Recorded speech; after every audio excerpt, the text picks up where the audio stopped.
Dreamworks has released some great standalone films over the years, but they also have a pretty amazing track record for their sequels. Well, now I'm ready for a rematch. Took you long enough. Kung Fu Panda quickly became a Dreamworks favorite, gaining not only 2 sequels, but a few collections of short stories. You must learn to control your strength. The characters have grown on us, and while some have fallen from grace, others have risen up and proven they're worthy of praise. I'm Brad with Wicked Binge, and this is Kung Fu Panda, Good to Evil. Enough talk. Let's fight! As always, we'll be breaking things down into 3 sections: the good, the gray area, and bad to evil. As usual, we'll be starting with the good, beginning with the most pure and working our way down. Starting off with the most good, we're going to give the gold medal to Po's mother. She's not a strong warrior, but she's still tremendously brave. She was the total package. She fled when her clan was being hunted down, trying to save her young son. Now, we don't know much about her, but we do see that she lost her life hiding Po away. She spent her last few moments with her son trying to comfort him, and then led the enemy away so Po wouldn't be discovered. For that reason, we're gonna give her the honor of most good. Second on our list is Oogway. Oogway is a teacher of Kung Fu, and he's a fun character. Wise and patient, he evens out Shifu's short temper and always offers advice. Your mind is like this water, my friend. He comforts Po when the panda is feeling like an outcast in the first movie, and goes on to help Po return to the physical realm. Just take it. I have a bigger one. He was a mighty warrior during his life, learning all he could from all sorts. He's fiercely protective, but knows when others are becoming crazed and need to be stopped, such as in the cases of Tai Lung and Kai. When Shifu shows weakness towards Tai Lung, he doesn't turn on him, knowing how attached the two had become. Even when facing Kai, who is a merciless fighter, he's shown as civil and not consumed by hatred or disgust. Finally, I banished Kai to the spirit realm. Coming in third for our bronze of good, we have Po. Our main character is well-meaning and passionate, and he does his best. When starting off learning Kung Fu, he is a mess, but he still pushes through, in spite of being mocked and beaten up. I thought I'd warm up a little. He has nothing but respect for Shifu and the legendary warriors, even when he overhears them mocking him. When he walks, the very ground shakes. When he finds out he's adopted, he doesn't turn on the one who raised him. He forgives his father for lying to him about learning Chi, and he steps up to teach the Panda Village how to defend themselves against Kai. Hug that log like it's the last time you're ever gonna hug it. Goodbye forever. He pushes himself against every enemy he faces, putting his life on the line even when he knows there's a chance he'll fail. Even in his fights, he approaches each challenge with a sense of humor that catches the enemy off guard. In this chitty chat chat. What makes him a great and relatable hero is that he's very aware of his faults and seeks out ways to better himself. He gets frustrated, but he always finds a way to make it work. Get ready to feel the thunder! Next on our list, we have to have Shifu. This is Master Shifu. Legend. He's a brilliant master who tends to be merciless in his training, not just of Po, but towards everyone. Well done, students. If you were trying to disappoint me. He holds a lot of regret for how he raised Tai Lung, blaming himself for not seeing how dark Tai was becoming, and makes it a point to not make the same mistake again. I loved you too much to see what you were becoming. He stays behind to fight Tai, knowing there would be a slim chance for survival, even apologizing to Tai in what he thought were his last moments. I'm sorry. As the series continues, he shows to have more of an understanding, not just towards Po, but all his students, becoming more approachable and more encouraging. Your training will be in the hands of the Dragon Warrior. Next is Tigress. At an early age, she was Shifu's top student, and we learn through the shorts that she started her life as an outcast at her orphanage. She's loyal to Shifu in the Jade Palace, since he was the one that taught her to control her strength so she can play with the other kids. She does eventually grow to be bitter, being the brunt of Shifu's anger when he refuses to show her affection after the way Tai Lung turned out. He's stuck with you. A big, fat panda. It resulted in her becoming the incarnate of anger and disappointment, and we see more of her abrasive nature during the first movie. As things continue, she becomes attached to Po, the same way she is to the rest of the fighters. She expresses sympathy when Po finds out he's adopted, and she escapes Kai's rampage to go warn the village. He's after you, Po. He's after all pandas. She has a soft spot for kids and even offers to help Po find his handmade dolls after his father accidentally sold them.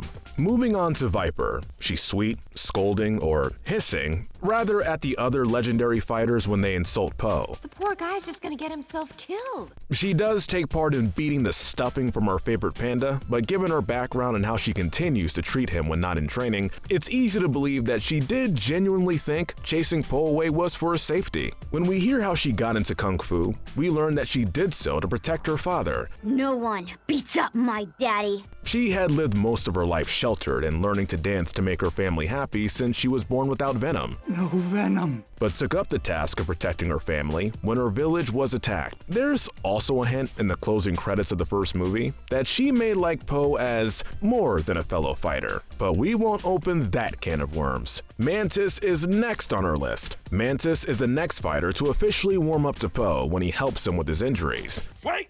My fault! I accidentally tweaked his facial nerve! He tries to be a little more sensitive to Po's plight as they begin to grow close, though some of it is with Viper scolding. He even tries to console the panda, telling him Shifu believed in tough love. But you know, he wasn't always like that. He teases others, only sent out on the scouting mission with Crane because he teased Crane for being sent on the errand. Should have kept your beak shut. Though his eagerness to fight led to both of them being caught by Kai, it was done with good intentions. Speaking of, next we have Crane. Crane is a little more distant than the other fighters, and he isn't exactly cruel to Po. Yeah, I should probably get to sleep now. He seemed to pity him more than anything when they first met, which makes sense because when we see his backstory, we see Crane was a simple janitor. He was mocked and pushed around, only seeing his potential when forced into a situation where he had to defend himself. He shows a lot of impatience towards others in general, which can make him hard to get close to. Monkey is up next on our list. Voiced by the legendary Jackie Chan, we actually don't hear much from him. We await your instruction, master. We learn that he was an aspiring comedian, laughing at everyone for nearly everything. He delighted in pranking people, and we learned that much of it came from him being mocked as a child. He still jokes around in the movies, coming off as comedic in many interactions. Or could at least touch his toes. Or even see his toes. Next, we have Mr. Ping, Po's adoptive father. My son finally having the noodle dream. Mr. Ping is a business owner, though he does sometimes take advantage of his son's fame to sell more food. But you can't really blame him too much. I mean, it can't be easy to stand out as a noodle shop. One dumpling, please. Dragon warrior size. He took in Po after finding him abandoned and spent every day after that raising him as his own. He expresses jealousy when Lee shows back up, sneaking into Po's bag to follow them to the village. He has a heart-to-heart with Lee, accepting that Po needs both of them to have the confidence he needs to face Kai. He needs both his dads. And that wraps up the good. We're now entering the gray. These characters aren't exactly bad, but they don't show many heroics while on screen and make some questionable choices. This is the gray area. Next, we have to mention the farmers. They're only shown briefly in the third movie and we don't have a lot to go on, but it is worth noting them. They directly interact with Kai, so they give a good representation of how the public reacted to conflict with all these different enemies. If I stepped on you, would you die? They don't know who these villains usually are. They only know that it puts their lives and their livelihoods at risk. They freeze in terror seeing Kai, but immediately relax at the mention of their proven heroes. Okay, I used to work with Oogway. They aren't bad, they just unknowingly encourage Kai's anger and insecurity, and don't participate in any heroics. After the farmers, we have the masters all ranked together. Of course, being masters in Kung Fu, they're strong leaders and protectors. You are no match for our Kung Fu. We see many of them become victims in the conflict as they fight to protect the citizens relying on them. So, why are they not in the good part of the list? Well, since they're all being ranked together, they're dragged down by two particular masters in the second film. These two actually fight Po so they can stay in jail, stating the only heroes outside were dead ones. The only hero in this town is the dead one. Of course, facing an enemy with an unfamiliar and powerful weapon is going to be nothing short of terrifying. But the people relied on them, and they were hiding away to save themselves. Alright, they do come around in the end with Shifu's encouragement, but let's be honest. Your friend there is very persuasive. Shifu would be way scarier to tell no to than Po. We have to put Lee, Po's biological father, up next. Lee is a father that had been mourning his wife and son before receiving his message from the universe that Po was alive. My son is alive. He went on the hunt to find Po, but his intentions were a bit selfish. We can sympathize with Lee wanting to reconnect with his long-lost son, but Lee even admitted that he led Po away to keep him away from harm, rather than teach him to control his chi, as he led Po to believe. Some blade-swinging maniac is coming for you. What am I supposed to do? He comes around eventually, teaming up with Mr. Ping and helping to defend the village. He even encouraged the other pandas to save Po and bring him back from the other realm. We have to help him. Okay, everyone, gather around. That's it, coming close. Mei Mei is next on our list. I am Mei Mei. Wow, she's amazing. She has a weird vibe to her. She doesn't understand personal space, but she's not a bad panda. She's a passionate performer who takes to Po right away. Look away! Look away! No, you can't, can you? Luckily, they don't end up together, but she does take Po's advice when he teaches her to fight. She puts her whole self into everything she does, which can make her overwhelming, but it's also admirable. Get ready to dance with danger! Next, we're gonna bunch the remaining pandas of the village together. They also take to Po's teaching once they realize Kai is coming for them. Okay, pay attention, because I'm only gonna go over this 10 more times. They aren't developed much, but we do learn a few things. They can be lazy, but they do accept Po right away, and they don't judge him for doing things differently. Instead, just asking him a bunch of questions. What's that? My hat. What's that? My beak. What's that? My wing. What's that? My dumpling. Next is the messenger Zhang. Zhang is a nervous wreck and often the bearer of bad news. He's sent to warn about increasing security and is spared by Tai Lung so he can warn Shifu of his escape. The real Dragon Warrior is coming home.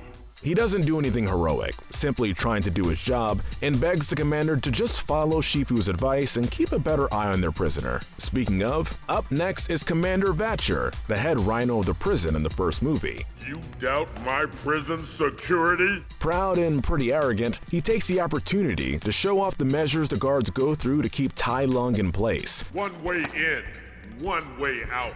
1,000 guards. He refuses to admit defeat when things are going out of control, still keeping the messenger close by so there weren't any openings being made. Soothsayer is next. Now, there's gonna be some that say she should be higher on this list. She worked for the royal family in the third movie, foreseeing Shin's defeat to a panda. She's a sassy character when interacting with Shin in the first half of the film. I see pain.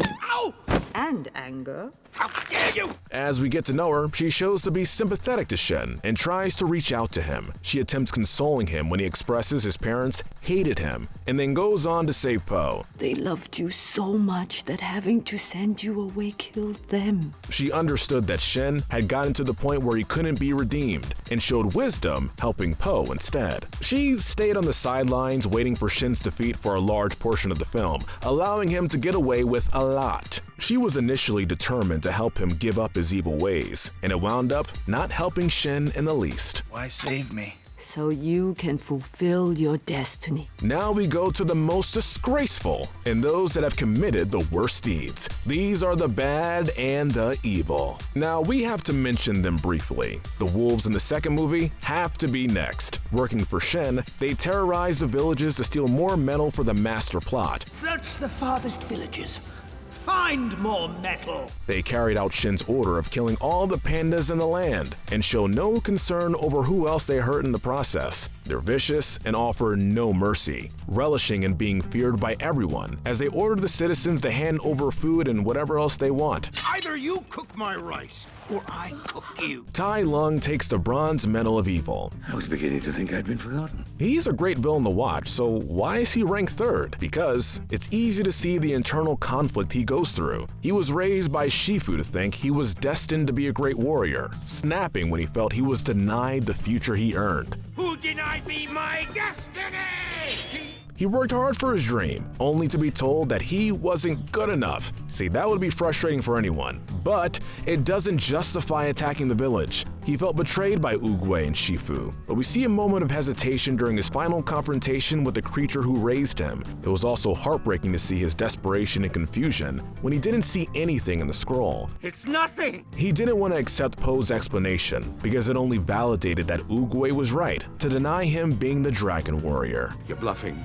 You're bluffing! Shifu didn't teach you that. Kai takes the silver medal of evil. Kai has returned! We have to place him lower than Tai Lung because he causes a lot more damage and is much more ruthless. Where Tai Lung shows to hesitate when attacking Shifu, Kai doesn't care who he has to take down. He went after an entire village of pandas, including men, women, and children, just to absorb their chi. You really thought you could send me back to the spirit realm? He attacked Oogway, who was once his closest friend. He even went after all the masters to take their strength, and he was obsessed with being seen as great and fearful, taking it as an insult when the farmers and legendary fighters don't know who he is. Supreme Warlord of all China. He's not trying to seek revenge exactly, only attacking to gain fame and glory. He's a selfish and short-sighted character. Wait, no, it's too much. That's too much. Taking the gold medal of evil, we have the villain of the second movie, Shin. I find your stupidity mildly amusing. First off, we have to give props on actually seeing an avian villain in a movie, let alone one that's as ambitious as Shin. Even before he's cast out from his homeland, he's shown to suffer from delusions of fame. Shen swore revenge. His home was known for their amazing fireworks, and Shen saw it as a potential weapon. He delighted in having others fear him, and actually believed his parents would be proud of hearing that he killed all the pandas he can find. He shows a soft spot to Soothsayer, letting her go since she tried reaching out to him. During his fight with Poe, he actually has a moment where he pleads to know how Poe found peace. How did you find peace? I took away your parents. It's always unsettling seeing a villain speak civility with the hero in their final moments on screen. Shin was charismatic and knew everyone's weak points. He showed no sympathy to Poe, terrorized countless people to build his weapons, and turned something of joy into something of horror. China would know to bow before me. Truly a worthwhile foe. But what do you guys think? Who do you think are the most good and evil characters in Kung Fu Panda? Don't forget to hit that notification bell and binge our full Good to Evil playlist, where we break down the morality of the characters and your favorite cartoons, shows, and movies. But most importantly, stay wicked.